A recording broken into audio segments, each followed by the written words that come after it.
Hello friends, अब हम Indian evidence act का एक क्वेश्चन देखते हैं। इंडियन एविडेंस एक्ट 1872 का क्वेश्चन है दोस्तों कि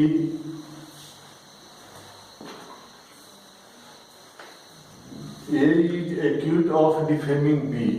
ए बी को डिफेम करता है, उसको कुछ गाली गलौज करके भी डिफेम कर सकता है, किसी तरह से मेंटल हार्म, फिजिकल हार्म और या उसके रिप्यूटेशन का हार्म, तो वो डिफेमेशन कहलाता है, मानहानि करना।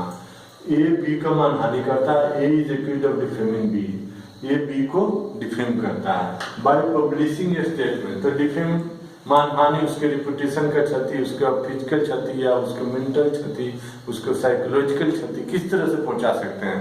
या तो गाली दे दो, या उसको कहीं पे उसके बारे में गलत चीजें लिख दो, कहीं उसके बारे में गलत चीजें छाप दो, कहीं उसके बारे में गलत चीज लिख करके चिपका दो पब्लिक प्लेस पे, तो डिफेमेशन हो जाएगा। तो ये बी का डिफेमेशन करता publishing your statement whether the fact previous publication of a similar statement, और सेम गाली देता है, ए ने सी को दिया पहले, इज रिलेवेंट, क्या वह रिलेवेंट होगा। रिलेवेंट फैक्ट क्या है? One fact is so connected by fact in issue। तो so connected क्या है? तो वो होता है relevant fact। so connected होता है कि सेक्शन 5 इंडियन एविडेंस एक्ट का सेक्शन 5 से 55 तरह जिस तरह से रिलेशन दिया होता है उस तरह से कनेक्टेड हो तो वह रिलेवेंट फैक्ट होगा। साधारण सी भाषा में बोलते हैं कि फैक्ट इन इशू है, जो मेन मुद्दा है उससे रिलेटेड कोई भी इशू है, कोई भी मुद्दा है, कोई भी फैक्ट है, तो वह रिलेवेंट फैक्ट है। यानी कि जो रिलेवेंट फैक्ट होगा वही कोर्ट में एडमिसेबल होगा। मीन्स रिलेवेंट फैक्ट साबित होगा, फिर फैक्ट इन इशू साबित होगा, जो कोर इशू है, कोर मुद्दा है, जो कोर ऑफ डिस्प्यूट है वह साबित होगा, फिर कन्विक्शन होगा किसी एक्यूज का। तो कहता है कि वेदर द तो previous publication of same statement by A ने अभी बी को गाली दे करके कहीं चिपका दिया है। अब बी, ये जो पहले भी सी को भी गाली देकर कहीं चिपका दिया था, तो क्या सी को गाली देकर चिपका दिया तो यहाँ रिलेवेंट होगा। रिलेवेंट होगा तो कोर्ट बोलेगा कि हाँ एडमिसेबल है और इसका विटनेस दो, गवाही दो, इसके आधार पर उसको सजा भी हो सकता है। तो यह दोस्तों रिलेवेंट नहीं होगा। क्यों? क्योंकि यदि कोई previous publication of defamation statement है, तो यदि बी के अगेंस्ट में है, ये ने बी के अगेंस्ट में अभी आज भी किया, इससे पहले भी किया है, तो वो रिलेवेंट है।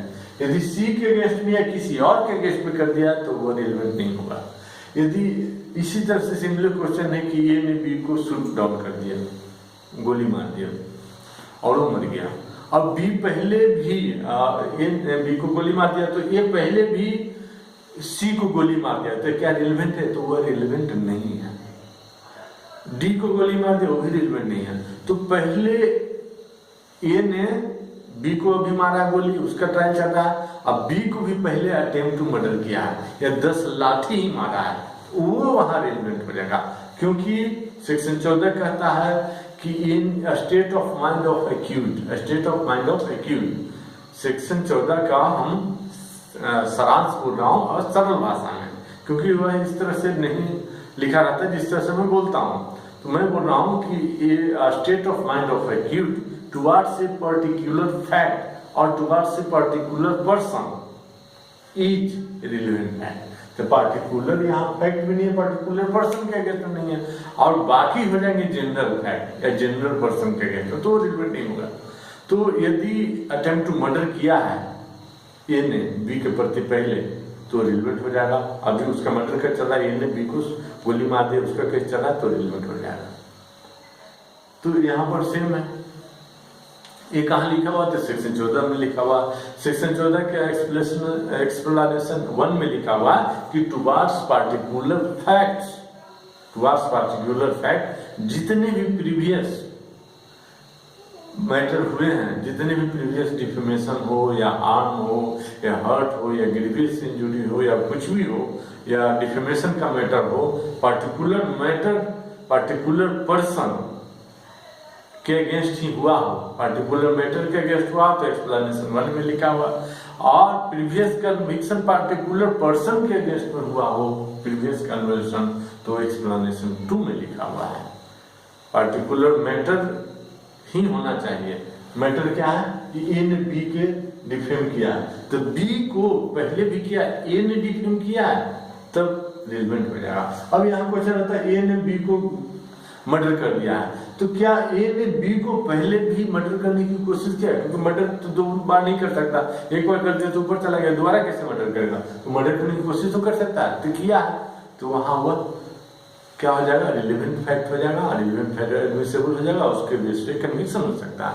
क्या मर्डर करने की कोशिश 10 लाठी मारा, 20 लाठी मारा, या ग्रीवियस हर्ट किया या हर्ट किया, तो वही रिलेवेंट फैक्ट हो जाएगा।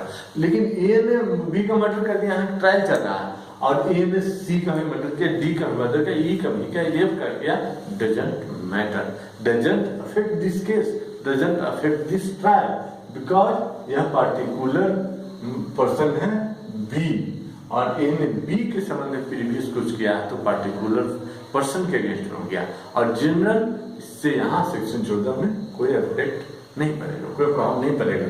प्रीवियस कन्विक्शन से कोई प्रभाव नहीं पड़ता है यदि पार्टिकुलर केस में ही ना हो तो, पार्टिकुलर फैक्ट इशू में ही ना हो तो, पार्टिकुलर पर्सन के ही अगेंस्ट में ना हो तो। लेकिन प्रीवियस गुड कंडक्ट है वह रिलेवेंट होता है। अब यहाँ देखिए, no A is accused of defaming B, A ने बी को गाली देकर मान लो पब्लिश कर दिया स्टेटमेंट, और अब सी को भी सेम गाली देकर पहले भी पब्लिश किया, तो क्या रिलेवेंट है? यहाँ ये क्वेश्चन है तो नहीं है, तो उसका आंसर देते हैं कि no, the fact of such previous publication is not relevant. Explanation 1 और सेक्शन 14 में ये बात लिखी हुई है ऑफ इंडियन निर्देशिंग 1872 में।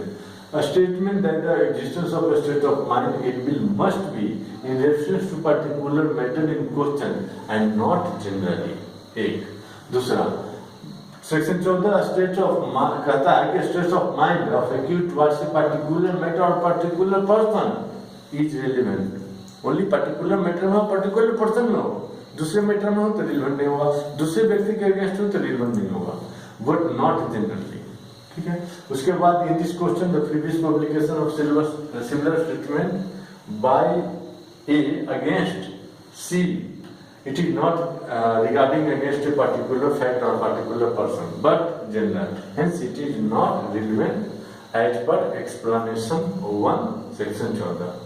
समझते हैं दोस्तों कि आप इस क्वेश्चन का आंसर समझ गए होंगे, सेक्शन 14 भी समझ गए होंगे, सेक्शन 14 का एक्सप्लेनेशन 1 भी समझ गए होंगे, सेक्शन 14 का एक्सप्लेनेशन 2 भी समझ गए होंगे। दोस्तों कोई भी लीगल एडवाइस या लीगल क्लास के लिए जैसे एलएलबी का कोई स्टूडेंट क्लास करना चाहता हो, एलएलएम का स्टूडेंट कोई क्लास करना चाहता हो, या जुडिशरी का कोई क्लास करना चाहता हो, एपीओ का कोई क्लास करना चाहता हो, तो मेरे मोबाइल नंबर पे आप कांटेक्ट कर सकते हैं 9468346559 पे। मैं ऑनलाइन क्लासेस भी कंडक्ट करता हूँ। धन्यवाद दोस्तों।